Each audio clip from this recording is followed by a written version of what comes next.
Yes crew, this is your boy Stanton and welcome back to my YouTube channel, where in this video we're going to look at using the call and response technique to build some drums for the beginning of those house, garage and minimal tracks. So without further ado, let's jump into it.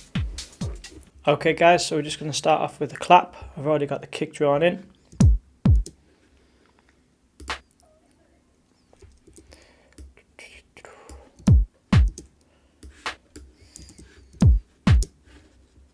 Going to get it on the floor, make sure that one's on 100 and then change this velocity time to 90, just so there's a little real-time feel there. Going to duplicate those along just so we've got it running over 4 bars. And then what I'm going to do here is on the offbeat I'm going to put in a nice open hi-hat, and if you listen, that one's quite short and snappy, and then I want to answer that one with a more open one. So the relationship between the two is we go a little bit short and snappy, so the groove's a little bit more tighter, and then we go a little bit more open and one with a longer waveform, so the track opens up a little bit and it creates a nice little slide. And then we're just going to duplicate that along.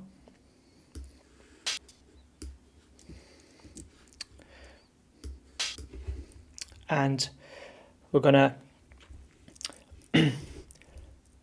push that one up and, like I say, use a different one with a more longer waveform.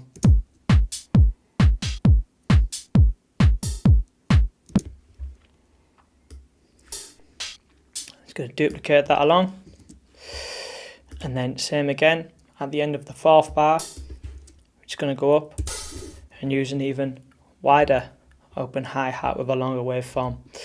And all I've done there is I've just use some variation between the open hi-hats just to keep the track a little bit more interesting and just to keep the listener's ear a bit more perked.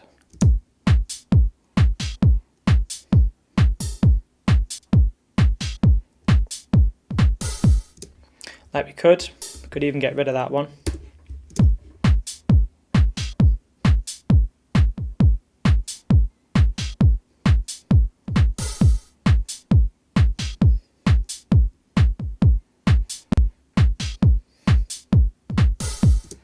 Now what I'm going to do is I'm going to add in a tambourine,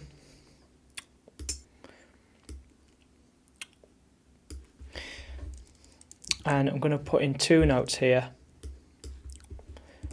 just around the 1.3 section, and then have another note for the tambourine on the offbeat,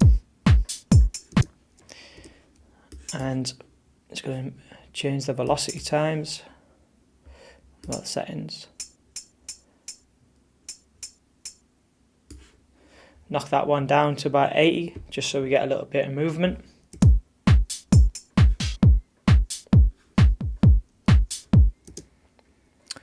And then what I'm going to do from here is I'm going to answer with the tambourine hit with a percussion hit.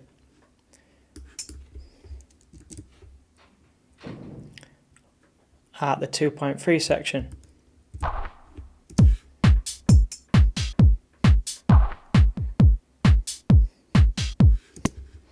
And then I'm just going to duplicate these tambourines along.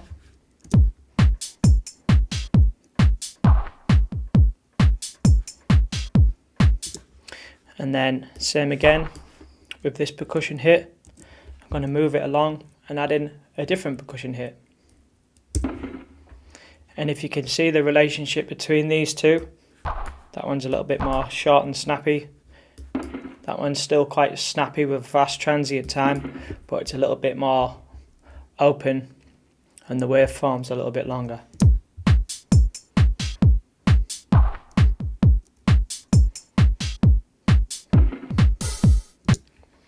Now what we could do from here is we could add in another hat just to nudge it on a little bit more. But we're just going to put another open hi-hat on the offbeat at the start of the first bar. And we're just going to duplicate that along, so we have it at the start of every bar.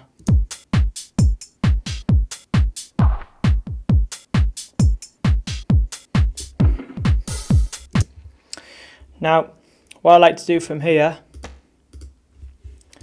is start adding in some modular hits.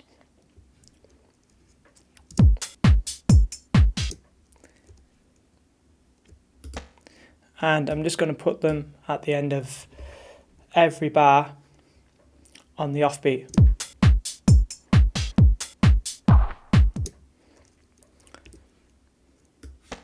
Like I say, I'm going to start with one that's quite short and snappy, and then one that's a little bit more open.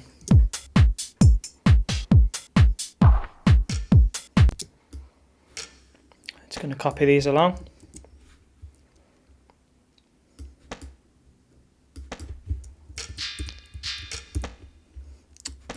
Yep, let's keep that one on there.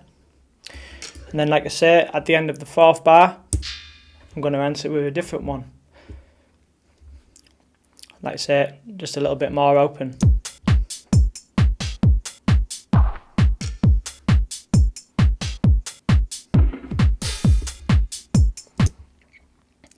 And then that just whips the bar back in a bit more for the track to start again.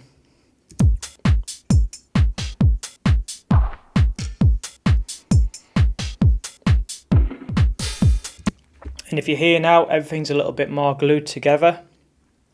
Now, a really good example of this is Fabe's track, Good Days Predominant.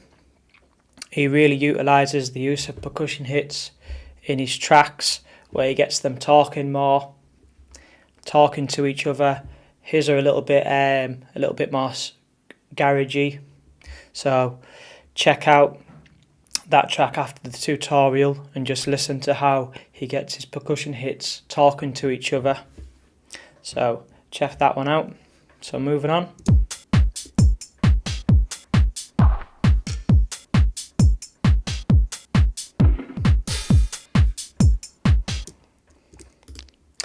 Now, what I like to do is, in the second bar, I like to throw in another sample in there, just to create a bit more of movement.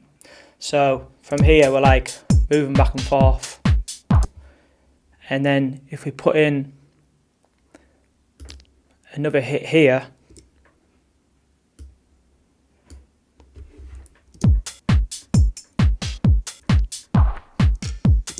it kind of, instead of from moving side to side, it kind of makes us like jump back sudden a little bit more, so it's getting us moving a little bit more.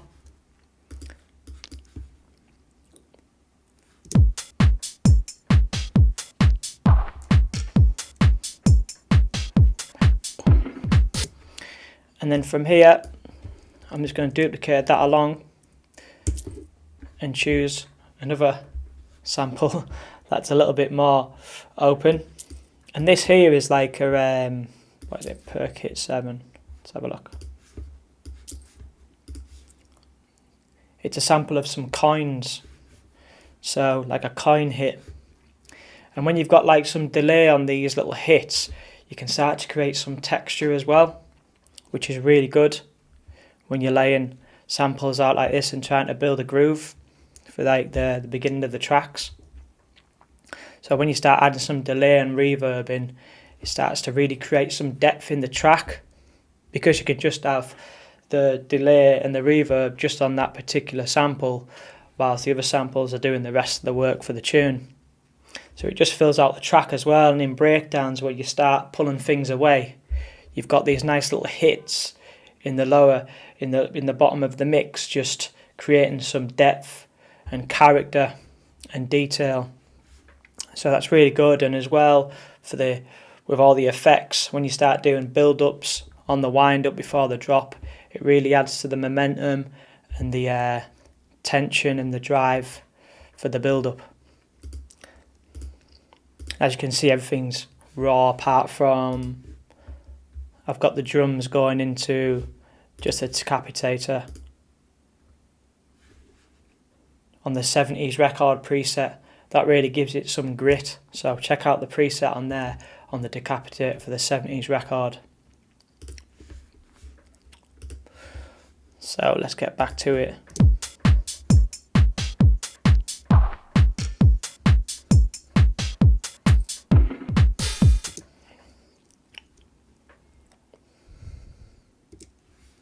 So now we can put in some close hi-hats.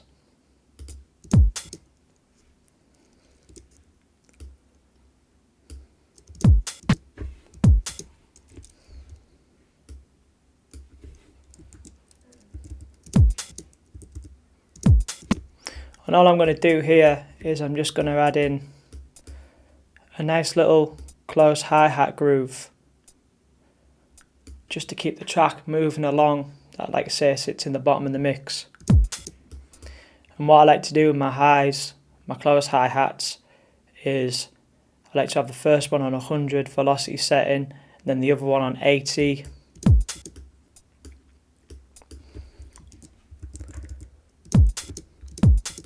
And then back up to 100.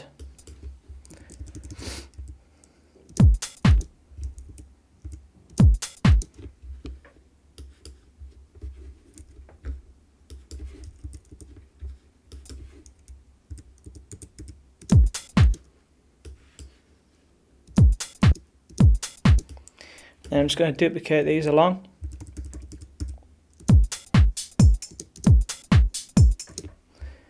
And then from here, what I like to do is I just like to dip this one to around 60.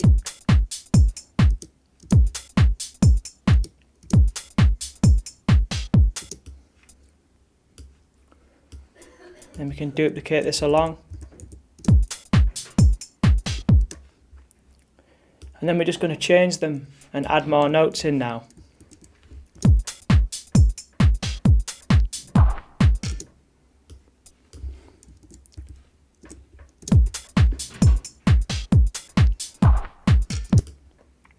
And as you can see, we're just adding more notes over the course of the bars, just to, like I say, keep the groove changing, keep the listener more interesting. And then essentially you've got like four bars of music that's just changing all the time.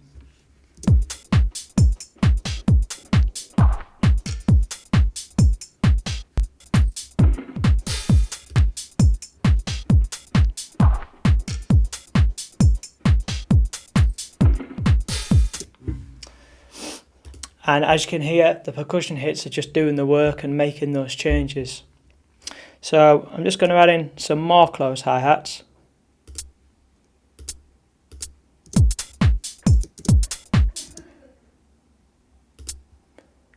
I'm just going to make these a little bit more garagey.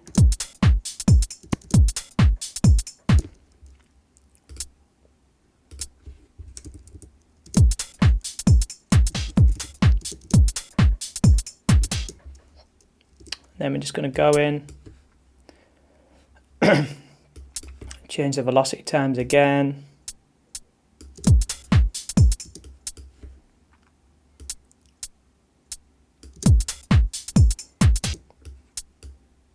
Because at the end of the day, we want everything to sound like a human's playing it, so an actual drummer.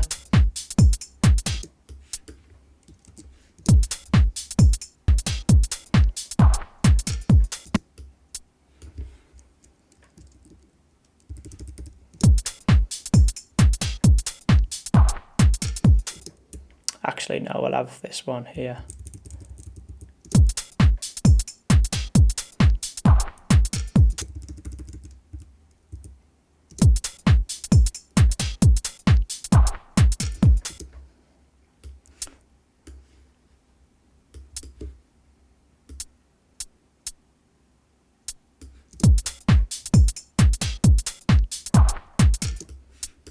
Then we'll copy that along.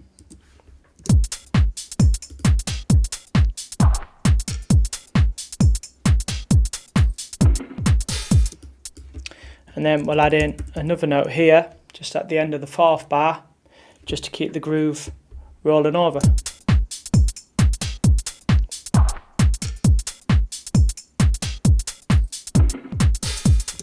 And a really good example of this is Casey Spillman's track 11th Flavor. Check out his close hi-hats and listen to his offbeat hi-hat and how they all talk to each other.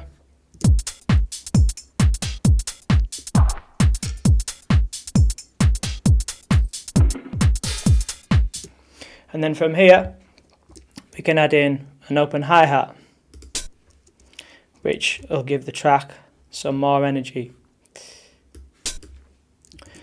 And then same again.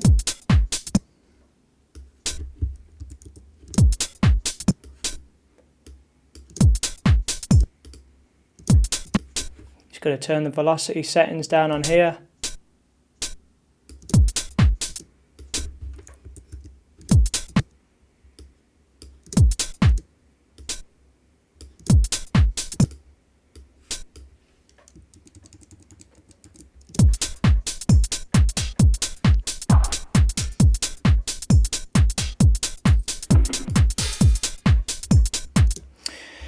And then we're just going to add in the clap, because I like to always add in my main clap later on in the track. Well, I say later on, probably after the first 30 seconds or a minute, just so like the track's building and building. I actually thought that was really funny there myself, laughing at my own humour. Mad. And then same again, just going to pull the velocity times down, while value on the claps.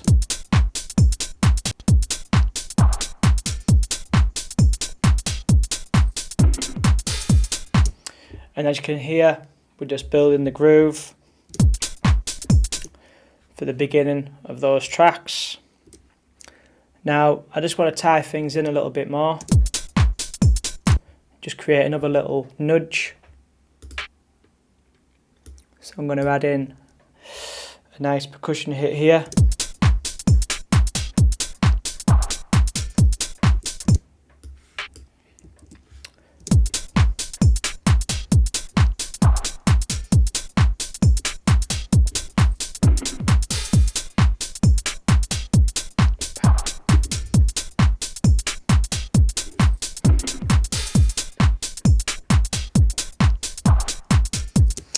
And as well, just before we wrap things up, just make sure that our swing settings are on MPC 16 Swing 66.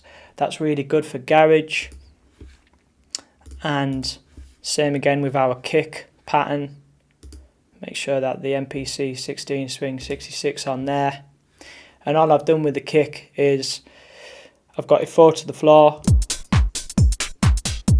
with some little hits here, and I put the velocity values down to like 20. With my kicks, I always do 100, then 90, 100, 90, and then if I'm going to throw in a kick on the offbeat, I'll just lower that down to 20, just because it creates a nice little like bop, and later on, which I'll show you shortly, a nice little shimmy.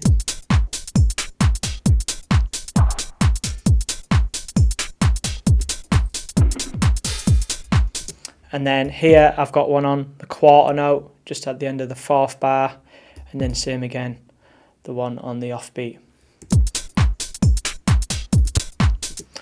And that, guys, is pretty much it for the groove. So guys, just to recap, we've looked at using the call and response technique to build some drums for the opening section of your track. We've also looked at the relationship between using more short and stabbier samples and samples of a longer waveform, just to create some variation in the tune and also to create some impact within the bars. We've also looked at some modular hits, just to keep the groove glued together and to get the groove talking a little bit more. We've also looked at some close hi-hats and open hi-hats and how we can change the groove over 4 bars just to keep the track a little bit more skippy and rolling.